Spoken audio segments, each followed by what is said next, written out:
શક્તિ તો અદ્ભુત છે, પણ એ કોઈ એક ચોક્કસ જગ્યાએ કેન્દ્રિત નથી થતી એટલે અનુભવાતી નથી. શક્તિ તો છે, અદ્ભુત શક્તિ છે, કેન્દ્રિત નથી થતી, ડીફોકસ થઈ જાય છે.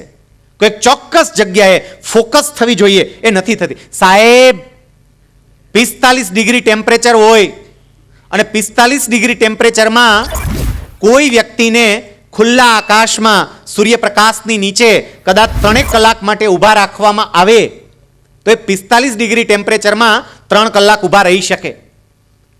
ટેમ્પરેચર હવે ડાઉન થાય, 45 ડિગ્રીને બદલે 15 ડિગ્રી જેટલું ટેમ્પરેચર હોય. સૂર્યપ્રકાશની નીચે 15 ડિગ્રી ટેમ્પરેચરમાં, એટલે કે ત્રીજા ભાગની સોલાર એનર્જી 45 ડિગ્રી હતી, 15 ડિગ્રી થઈ, એનર્જી ઘટી ગઈ, ત્રીજા ભાગની એનર્જી થઈ ગઈ. અને ત્રીજા ભાગની એનર્જી હોય એ ત્રીજા ભાગની એનર્જીમાં 15 ડિગ્રી ટેમ્પરેચરમાં ખુલ્લા આકાશની નીચે આપણને ઊભા રાખવામાં આવે. કેટલો સમય ઊભા રહી શકાય? તો કે જો 45 ડિગ્રી ટેમ્પરેચરમાં 3 કલાક ઊભા રહી શકાતું હોય તો 15 ડિગ્રી ટેમ્પરેચરમાં એના કરતાં પણ વધારે સમય માટે આપણે ઊભા રહી શકીએ. કારણ કે 15 ડિગ્રી ટેમ્પરેચર અને એમાંય પાછો સૂર્યપ્રકાશ હોય તો મજા આવે. તમે ઊભા છો, 15 ડિગ્રી ટેમ્પરેચર છે, એનર્જી ત્રીજા ભાગની છે, સૂર્ય તમને હેરાન કરી શકતો નથી. પણ એક મિત્ર આવે, એક બેનપણી આવે, એની પાસે એક સૂક્ષ્મ દર્શક કાચ, મેગ્નિફાઈંગ ગ્લાસ, બિલોરી કાચ લઈને આવે અને તમારો હાથ પકડે, હાથ પકડી બિલોરી કાચથી એક નાની એવી ટીલી તમારી ચામડી ઉપર પાડે, એકદમ ઝીણી અને નાની ટીલી ચામડી ઉપર, આમ સાવ સામાન્ય નાની ટીલી પડે. અને પછી તમારે જોવાનું 20 second, 25 second, 30 second, 35 second, 40 second, બહુ થઈ ગયું, હાથ પાછો ખેંચાઈ જાય અને મમ્મી પપ્પાને યાદ કરતા કરતા પાછળ ચોડાવવા માંડે. હવે મારે એ કહેવું છે કે 45 ડિગ્રી ટેમ્પરેચર વખતે સોલાર એનર્જી 3 ગણી હતી, કેમ તમને હાથ પાછો ખેંચવા માટે મજબૂર ના કર્યા? 3 ગણી સોલાર એનર્જી હતી, કેમ 3 કલાક ઊભા રહી શક્યા? અને એના કરતાં 15 ડિગ્રી ટેમ્પરેચર વખતે સોલાર એનર્જી ત્રીજા ભાગની થઈ ગઈ અને 40 સેકન્ડમાં હાથ પાછો ખેંચવા મજબૂર કર્યા, કેમ? 45 ડિગ્રી ટેમ્પરેચર વખતે સોલાર એનર્જી ભલે 3 ગણી હતી પણ ડીફોકસ અને વેરાયેલી હતી. જ્યારે 15 ડિગ્રી ટેમ્પરેચર વખતે સોલાર એનર્જી ભલે માત્ર ત્રીજા ભાગની હતી પણ એક ચોક્કસ જગ્યાએ ફોકસ થયેલી હતી ને, એટલે હાથ પાછો ખેંચવા માટે મજબૂર કર્યા. તમારી એનર્જી કેવી છે એ ભૂલી જાજો સાહેબ, ફોકસ થતા શીખો. એનર્જી ભૂલી જાઓ. આમાં ઘણા એમ કહે સાહેબ માત્ર 50-55% વિદ્યાર્થી ભલે રહ્યા, 50-55% ભલે રહ્યા, જો ફોકસ થયા ને અદ્ભુત પરિણામ લાવશો. ફોકસ થાવ. એક સત્ય ઘટના કહીને સંભળાવો. એક નાનું એવું ગામડું, અને એ ગામડાની અંદર એક સામાન્ય પરિવાર રહેતો. એ પરિવારની આર્થિક પરિસ્થિતિ ખૂબ નબળી, નળિયાવાળું ગાર માટીના લીપણવાળું મકાન. એ પરિવારના મોભી પરિવારનું ગુજરાન ચલાવવા માટે ખેતી કામ કરતા, પણ 8 વીઘાની સૂકી જમીન, માત્ર ચોમાસામાં વરસાદ થાય તો થોડો, અને એમાંથી 6 સભ્યોના પરિવારનું પૂરું ના થાય, શું કરવું? એટલે એ પરિવારના મોભી ખેતીકામ ઉપરાંત કડિયા કામ પણ કરતા અને તોય પૂરું ના થતું. એટલે એમનો દીકરો એમના પિતાને મદદ કરે. સામાન્ય રીતે બપોર સુધી ભણવા માટે જાય, બપોરે ભણીને આવે, ઘરે દફતર મૂકે અને પછી નાનું મોટું મજૂરીનું કામ કરવા માટે જાય. કુંભારના પેલા ભઠ્ઠા હોય તો એમાં ઈંટો ઉપાડી અને કુંભારના ભઠ્ઠામાં ઈંટો ગોઠવવામાં મદદ કરે. કોઈને ત્યાં કંઈ નાનું મોટું બીજું કામ હોય તો એવું કામ કરવા માટે જાય. રવિવારની રજા હોય, બાકીના બધા મિત્રો રમવા માટે ગયા હોય. આ છોકરાની રમવાની બહુ ઈચ્છા થાય, પણ એના નસીબમાં નહીં લખેલું રમવાનું. એના પિતાની જોડે એને કડિયા કામ કરવા જવાનું. એના પિતા કડિયા કામ કરે, આ છોકરો સિમેન્ટ અને રેતીના તગારા ઉપાડીને આપે, ઈંટો ઉપાડીને આપે, નાનું મોટું કામ કરે, આખો દિવસ મજૂરી કરે. વેકેશન પડે ખેતરમાં મજૂરી કરવા જવાનું. એમ કરતા કરતા એમણે 10મું ધોરણ પૂરું કર્યું. 10મા ધોરણનું પરિણામ આવ્યું અને એમને ટકા આવ્યા 56%. 56% એટલે 15 ડિગ્રી ટેમ્પરેચર, સોલાર એનર્જી ત્રીજા ભાગની, હાલે જ નહીં ક્યાંય. 56% ક્યાં ચાલે? કોણ એડમિશન આપે? શું કરી શકે? એ છોકરાએ 11-12 સાયન્સ લીધું, 56% હોવા છતાં પણ. અહીંયા 65% વાળાએ, 63% વાળાએ સાયન્સ લીધું, ખૂબ આગળ વધ્યો. આ છોકરાને 56% હતા. એને સાયન્સ લીધું. અહીંયા 63 કે 65% વાળો 84% 87% પહોંચ્યો, પણ પેલો 56% વાળો 11 સાયન્સમાં 49% લાવ્યો. ડાઉન થયું રિઝલ્ટ 49%. 12માં આવ્યો, ટ્યુશન રાખવું તું, ઘરે પપ્પાને કહ્યું પપ્પા 2500 રૂપિયા જોઈએ છે, પપ્પાએ ના પાડી દીધી, નથી. પેલો છોકરો દલીલ કરે પપ્પા વાપરવા નથી જોતા, ટ્યુશન માટે જોઈએ છે. એને પપ્પા કે બેટા હોય તો આપું, છે જ નહીં, આપવા ક્યાંથી. છોકરાને બહુ લાગી આવ્યું, ભણવાનું છોડી દીધું. ભણવાનું છોડી અને એ છોકરો એમને રખડ્યા કરે. એના પપ્પાએ કહ્યું બેટા રખડવું આ ઘરમાં ના પોસાય, તારે ના ભણવું હોય તારી ઈચ્છા, જો ના ભણવું હોય તો કાં મજૂરી કામે લાગી જા અને કાં હીરા ઘસવા માંડ. એ છોકરાએ હીરા ઘસવાનું ચાલુ કર્યું. એનું ગામ અને નજીકનું શહેર બંને વચ્ચે 8 કિલોમીટરનું અંતર, 8 કિલોમીટર દૂરના શહેરમાં આ છોકરો રોજ હીરા ઘસવા માટે જાય. સાહેબ બાઇક લઈને નહીં જવાનું, જે ઘરે નડિયા હોય ત્યાં બાઇક ક્યાંથી હોય. બસમાંય નહીં જવાનું, ટિકિટ ભાડાના પૈસા ખોટા શું કામ બગાડવા. સાયકલ લઈને 8 કિલોમીટર જવાનું, સાયકલ લઈને પાછું આવવાનું. 4 મહિના આ છોકરાએ હીરા ઘસે. એક દિવસે હીરા ઘસીને આવતો હતો, સાંજનો સમય, ગામમાં હજી આમ એન્ટ્રી કરી અને 3 થી 4 છોકરાઓ જે 10મા ધોરણમાં એની સાથે ભણતા હતા, આર્થિક પરિસ્થિતિ સારી એટલે આગળના અભ્યાસ માટે મોટા શહેરમાં ગયેલા, 2-4 દિવસની રજામાં ગામડે આવેલા અને એ ત્યાં ઊભા હતા. આ છોકરાને જોયો એટલે એની સાયકલ ઊભી રાખી. આ લોકો પ્લાનિંગ કરીને જ કદાચ ઊભા હશે કે આ હીરા ઘસુની આજે આપણે મજાક અને મશ્કરી કરવી છે.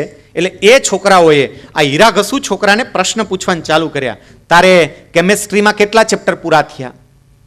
પેલો બિચારો શું જવાબ આપે? ત્યાં તરત બીજો પૂછે મેથેમેટિક્સમાં આમ પૂરું થઈ જાય એવું લાગે છે, કોર્સ પૂરો થઈ જશે?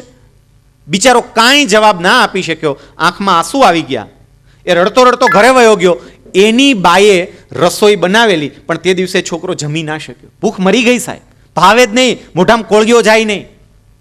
રાત્રે પથારીમાં સૂતો, ઊંઘ આવે નહીં, પડખા ફર્યા કરે. અને મોડી રાત્રે છોકરો આમ વિચારી વિચારી નક્કી કરે કે આજે 4 જણા મારા વિશે આવું બોલ્યા છે, શક્ય છે કાલે 40 જણા બોલશે. મારે આ રીતે જીવન જીવવું છે, મારે આમ જ જીવન પસાર કરી દેવું છે. અને રાત્રે નક્કી કરે કે ના, આવું નથી કરવું, મારે કંઈક અલગ કરવું છે. હવે સમજો 15 ડિગ્રી ટેમ્પરેચરનો આ સૂર્ય, 3જા ભાગની એનર્જી, સાવ સામાન્ય માણસ, પણ નક્કી કર્યું કે ના, મારે હવે કંઈક કરવું છે. અને હવે એને પોતાની એનર્જી એક ચોક્કસ જગ્યાએ ફોકસ કરી. સવારે એના પપ્પાને કહ્યું મારે ભણવું છે.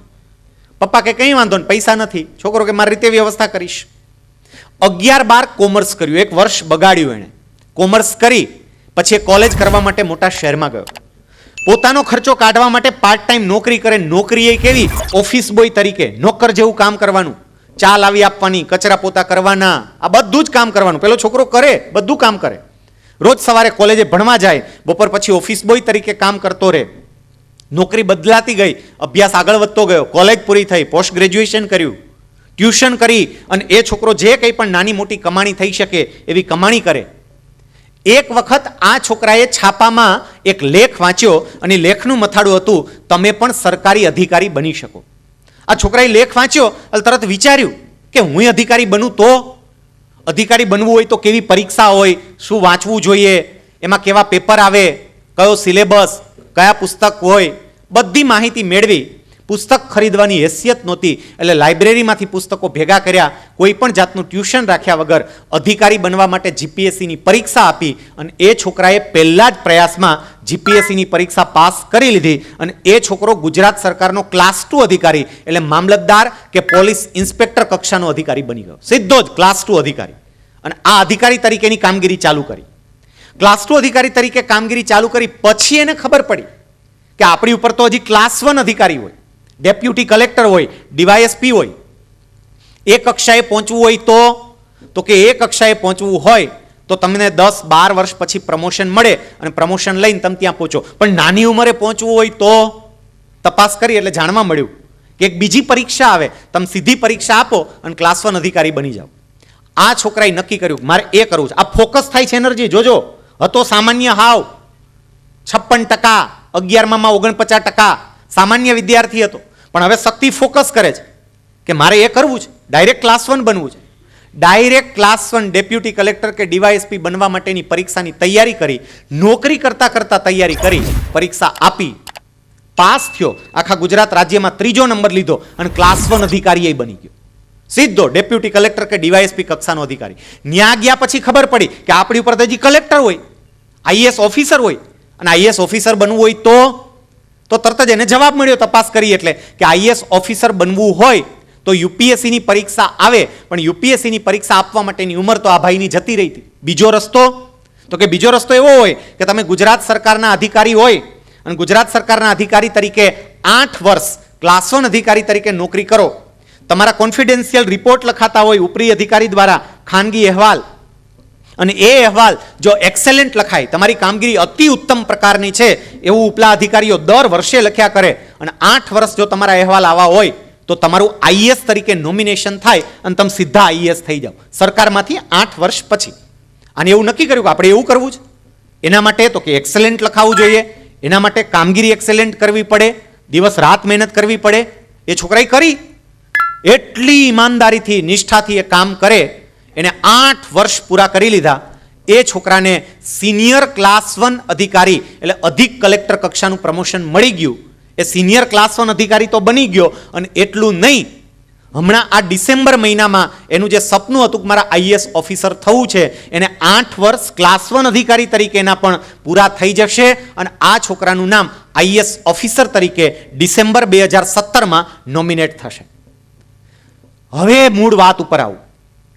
જે છોકરો એક વખતે સાવ સામાન્ય ગામડામાં ગાર માટીના લીપણવાળા મકાનમાં રહેતો હતો, જે મજૂરીનું કામ કરતો હતો, કુંભારના ભઠ્ઠામાં 10 રૂપિયામાં આખો દિવસ માથા પર ઈંટો ઉપાડવા માટે જતો હતો, જે છોકરો 10મા ધોરણમાં 56% કે 11મા ધોરણમાં 49% જેટલા માર્ક લાવતો હતો, જે છોકરો ઓફિસ બોય તરીકે સાવ સામાન્ય નોકર જેવું કામ કરતો હતો, જે પોતાના ગામથી દૂરના શહેરમાં હીરા ઘસવા માટે સાયકલ લઈને જતો હતો, પણ એ છોકરાએ પોતાની એનર્જી, પોતાના ધ્યેય તરફ આમ ફોકસ કરીને, એનર્જીને ફોકસ કરી, એનું પરિણામ શું આવ્યું તો કે એ છોકરો અત્યારે ગુજરાત સરકારનો સિનિયર ક્લાસ 1 અધિકારી બની ગયો. અને સિનિયર ક્લાસ 1 અધિકારી બની ગયો એટલું નહીં, અત્યારે તમારી સામે ઊભા એ છોકરો તમને પોતાની વાત કહી રહ્યો છે.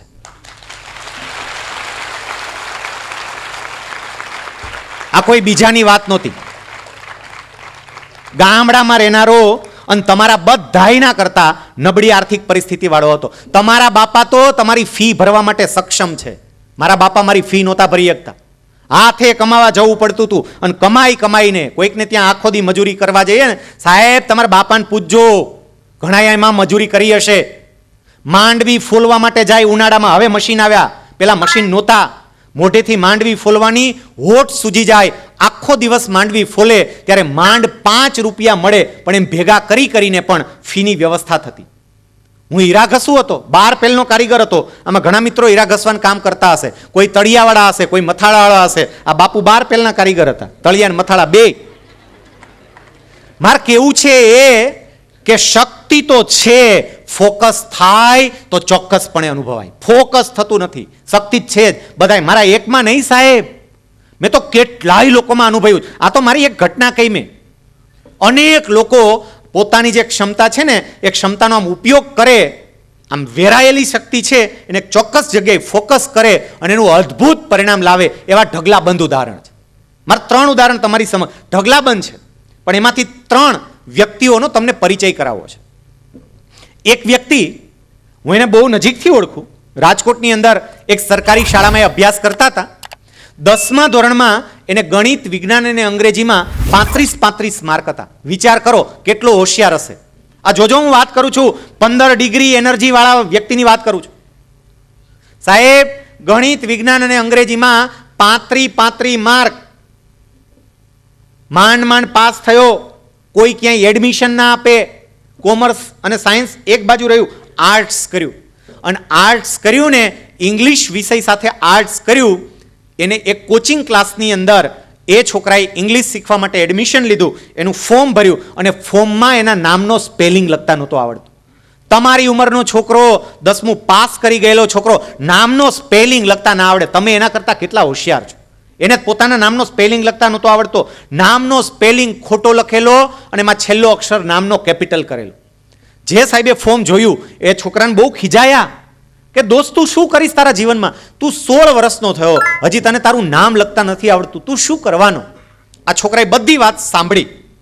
છોકરાને થયું કે હું 15 ડિગ્રી ટેમ્પરેચર, ત્રીજા ભાગની સોલાર એનર્જી, પણ મારે હવે મારી એનર્જીને ફોકસ કરવી છે. એ છોકરાએ પોતાની એનર્જી ફોકસ કરવાનું નક્કી કર્યું. બીજી વ્યક્તિ, એમના પિતા બહુ સારા પ્રતિષ્ઠિત વ્યક્તિ હતા, સમાજમાં એના પિતાની ખૂબ સારી પ્રતિષ્ઠા હતી. એવી આ બીજી વ્યક્તિ, એમનું એક સપનું હતું કે મારે રેડિયો ઉપર બોલવા માટે જવું છે.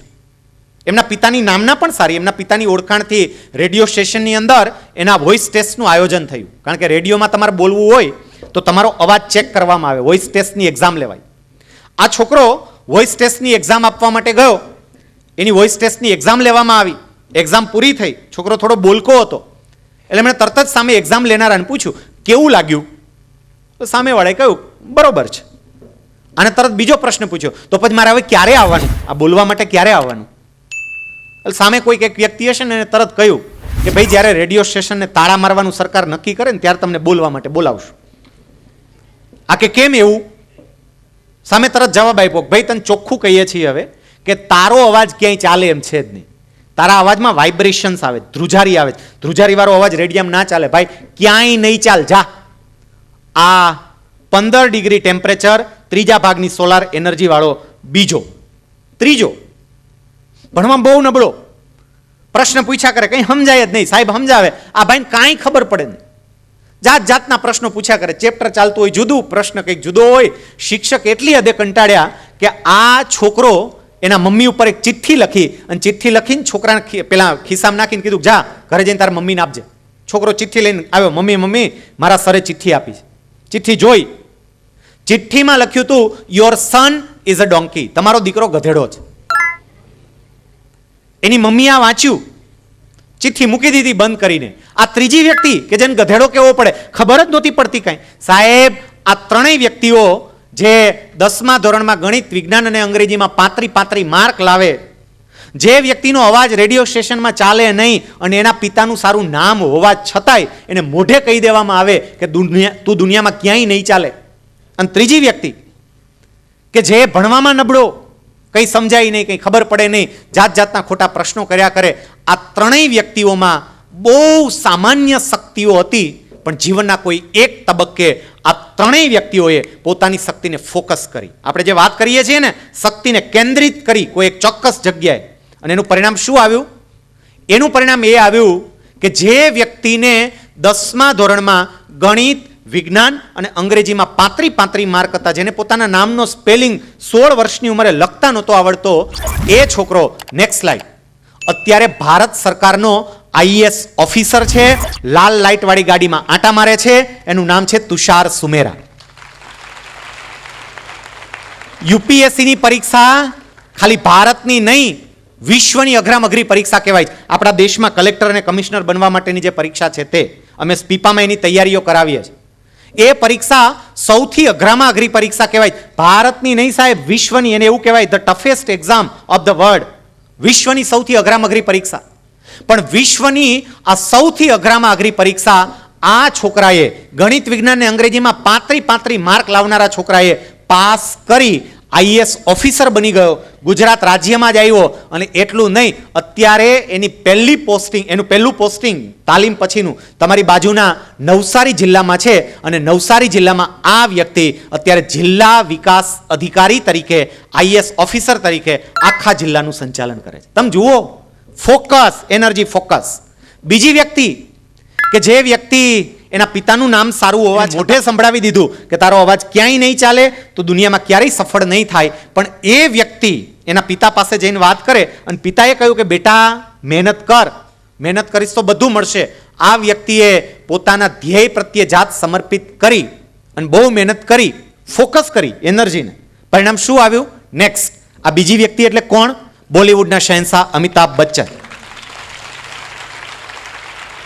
આ ઓલ ઇન્ડિયાની વોઇસ ટેસ્ટમાં ફેલ થયેલ છે. અમિતાભ બચ્ચનને ઇન્ટરવ્યુમાં કહ્યું હતું હું ફેલ થયો હતો. અને સાહેબ, જે માણસને ઓલ ઇન્ડિયા રેડિયોએ તારો અવાજ નહીં ચાલે એમ કહીને જ એને ફેલ કર્યો, એ જ માણસ અત્યારે પોતાના અવાજથી જ આખી દુનિયામાં ઓળખાય છે. બોલો, એના અવાજથી જ કોણ બનેગા કરોડપતિ અડધી કલાક, હવે આમ સવા કલાક જેવો કર્યો. સવા કલાકના એપિસોડના 10 કરોડ રૂપિયા લે સાહેબ. સવા કલાકના 10 કરોડ. એનો અવાજનો થ્રો, આમ અવાજ જે બહાર ફેંકાય ને એનો થ્રો ના પાડી દીધી હતી નહીં, પણ ફોકસ કર્યું. ત્રીજી વ્યક્તિ કે જે વ્યક્તિ સાવ ભણવામાં નબળી, કંઈ સમજાય નહીં, કંઈ ખબર પડે નહીં, તું ગધેડો છો એવું કહી દેવામાં આવ્યું, આ સ્કૂલમાં 40 જ નહીં એમ કહી દેવામાં આવ્યું. અને એ વ્યક્તિ એટલે કોણ? એણે પોતાની એનર્જી ફોકસ કરી, જે પરિણામ મળ્યું એ વ્યક્તિ એટલે દુનિયાને સૌથી વધુ વૈજ્ઞાનિક શોધોની ભેટ આપનાર થોમસ આલ્વા એડિસન. અત્યારે તમને જે કંઈ પણ પ્રકાશ દેખાય છે ને, આ પ્રકાશ આ ગધેડાને કારણે છે. આ માણસે ઇલેક્ટ્રિસિટીને લાઇટમાં કન્વર્ટ કરી, એને ફોકસ કર્યું. સાહેબ, સાયન્સ વાળાને ખબર હશે, થોમસ આલ્વા એડિસને મોર દેન 200 ઇન્વેન્શન આ જગતને આપ્યા. 200 કરતા વધારે ઇન્વેન્શન, અને એકથી એક ચડ્યા હતા. નાના મોટા ગણો તો એવું કહેવાય છે કે લગભગ 1500 જેટલા એના ઇન્વેન્શન થાય છે. પણ 200 ઇન્વેન્શન, જગતે નોંધ લેવી પડે એવા ઇન્વેન્શન આ માણસે આપ્યા. મારે તમને એ જ કહેવું છે કે તમારી શક્તિ કેવી છે ભૂલી જાઓ, એને ફોકસ કરતા શીખો. શક્તિ તો છે જ, અનુભવાતી એટલે નથી કારણ કે ફોકસ નથી થતી. અને જે વ્યક્તિ 45 ડિગ્રી ટેમ્પરેચર વાળા હોય, 3 ગણી એનર્જી હોય, અત્યંત તેજસ્વી અને હોશિયાર હોય, પણ સમજી રાખજો કે જો ડીફોકસ થયા, આજુબાજુ ગયા, તો સમજી રાખજો કે કારકિર્દીથી પણ ગયા, કારણ કે ડીફોકસ થયેલો કોઈ દિવસ કંઈ કામ કરી શકે નહીં. રાજકોટમાં એક છોકરો સમગ્ર ગુજરાત બોર્ડમાં પહેલો નંબર સાયન્સમાં લાવ્યો હતો. ત્યારે બોર્ડમાં નંબર આપવામાં આવતા, મોટા મોટા ફોટા આવતા હતા. આખા ગુજરાત બોર્ડમાં પહેલો નંબર. એ ગ્રુપ, બી ગ્રુપ એવું કાંઈ નહોતું ત્યારે, માત્ર સાયન્સ એટલે સાયન્સ. એ છોકરો, એનો ગોંડલની અંદર પરમ પૂજ્ય પ્રમુખ સ્વામી મહારાજની હાજરીમાં મેં ઇન્ટરવ્યૂ કરેલો. એના વાલી સાથે છોકરો આવ્યો, પ્રમુખ સ્વામી મહારાજની હાજરીમાં જ મેં એ છોકરાનો ઇન્ટરવ્યૂ કરેલો. મને બરોબર યાદ છે. એ છોકરાને મેં પ્રશ્ન પૂછ્યો, દોસ્ત તારું ધ્યેય શું છે?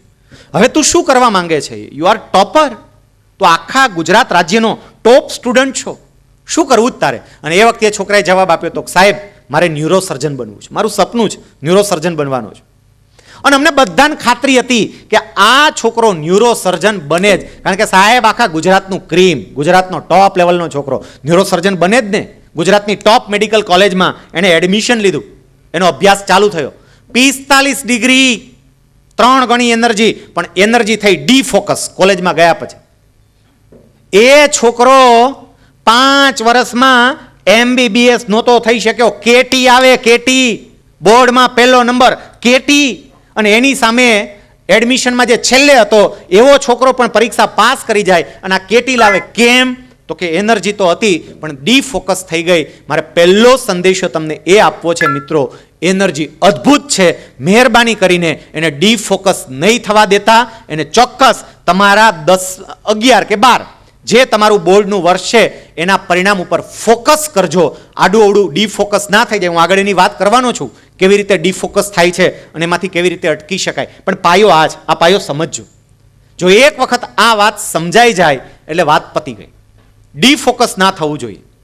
અહીંયા વિદ્યાર્થીઓની સાથે સાથે વાલીઓને પણ બોલાવ્યા છે, એટલે કેટલીક વાત મારે વાલી સમક્ષ પણ આ જ મુદ્દામાં મૂકવાની છે. Next slide. વાલીને મારે એક સંદેશો એ આપવો છે, માતા પિતા તરીકે તમારી ભૂમિકા શું? આ લોકો પોતાની એનર્જી ફોકસ કરવાનું હવે નક્કી કરશે ને. આનો મતલબ જ તો છે, નહીંતર આ સેમિનાર શું કામ કરવાના ભાઈ?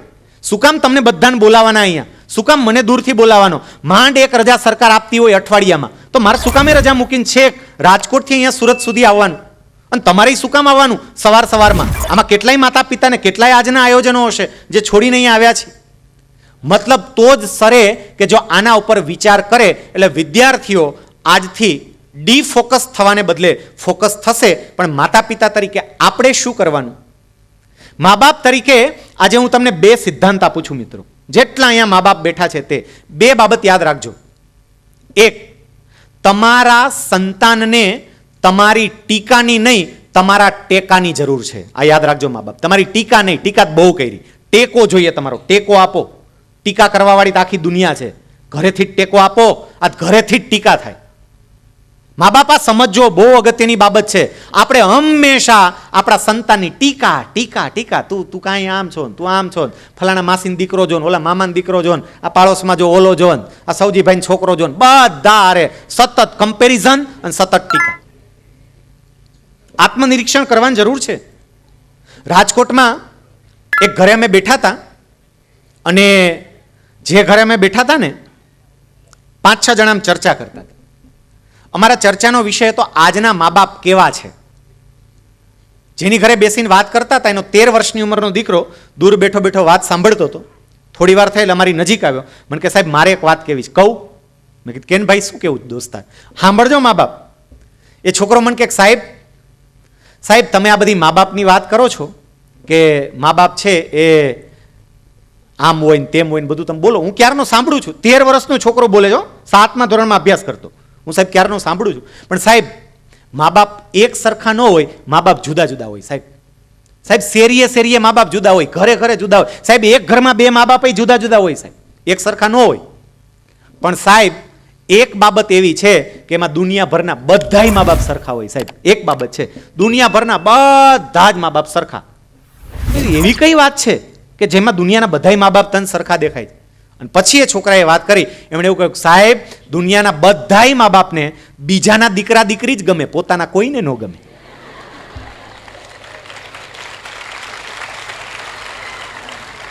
સાવ સહજતાથી આ છોકરાએ અદ્ભુત વાત કરી દીધી. આપણને આપણા જ નથી ગમતા. યાદ રાખજો મા બાપ, જે દિવસથી તમને તમારા ગમતા થઈને તે દિવસથી તમારી ઘરે પણ તુષાર સુમેરા, તમારી ઘરે પણ અમિતાભ બચ્ચન કે તમારી ઘરે પણ થોમસ આલ્વા એડિસન તૈયાર થશે. આપણને આપણા ગમવા જોઈએ, આપણને આપણા નથી ગમતા. આ બાળકોને આપણી ટીકાની નહીં, આપણા ટેકાની જરૂર છે. અને બીજી વાત, તમારા સંતાનોની ખામીઓ નહીં ખૂબીઓ જુઓ. ખામીઓ નહીં ખૂબીઓ જુઓ. દરેકમાં કંઈક ખૂબી પણ હશે. એ જુઓ કે તમારા દીકરા અને દીકરીને હૂંફ આપો ને, આ અદ્ભુત પરિણામ લાવે એવા છે. અને એટલે તમારી પણ આ ભૂમિકા છે, એ ભૂમિકા જરા સમજીએ. Next slide. અહીંયા આ દરેક બાળકોમાં શું ક્ષમતા રહેલી છે એનો એક નાનો એવો પ્રયોગ. બહુ ઝડપથી આ પ્રયોગ મારે મૂકીને આગળના મુદ્દા પર જવું છે. અહીંયા થોડીક વસ્તુ મૂકી છે. આ વસ્તુ શું છે એ ઓળખવા માટે તમને કહેવામાં આવે તો તમારા તરફથી ઘણા બધા જુદા જુદા જવાબો આવે. તમે આટલી બધી વ્યક્તિ છો એટલે આપણા પ્રયોગ કરીને દરેકના જવાબ નથી જાણવા. પણ હું એમ કહું કે આ શું છે એટલે જુદા જુદા જવાબ આવે. ઘણાને ખબર ન પડે કે સાહેબ આમાં કંઈ ખબર પડતી નથી કે આ શું છે, કંઈક છે પણ સમજાતું નથી. હવે માની લો કે આને સેજ પલાળવામાં આવે. તમે જોજો આનું સ્વરૂપ કેમ બદલાય તે. એને પલાળવામાં આવે, પલાળ્યા પછી શું થાય છે? નેક્સ્ટ, એને પલાળો ને તો પછી આવું થાય, એમાં પોટો ફૂટે. હવે શું હતું તો કે એમ ખબર ન પડે સાહેબ. એટલું ખબર પડે કે આ બી જેવું કંઈક હતું, પેલું બતાવ્યું હતું એ, પણ આ શું હતું એ હજી ખબર પડતી નથી. ઓકે, એને જમીનમાં વાવો, માટીમાં નાખો. માટીમાં નાખો પછી શું થાય તો કે એને માટીમાં નાખો પછી છોડ થાય, અને છોડ થઈને આવા બહાર આવે. સાહેબ હજી ખબર નથી પડતી શું હતું એ. ઓકે, કંઈ વાંધો નહીં. આ જ છોડ ઉપર ફળ આવે, અને ફળ આવે ત્યારે ફળ કંઈક આવા દેખાતા હોય, અને પછી પૂછે કે આ શું? તો કે હા આ તો ખબર પડી, આ સફરજનના ફળ છે. તો પહેલી વખતે બતાવ્યું એ શું હતું તો કે સફરજનનું બી.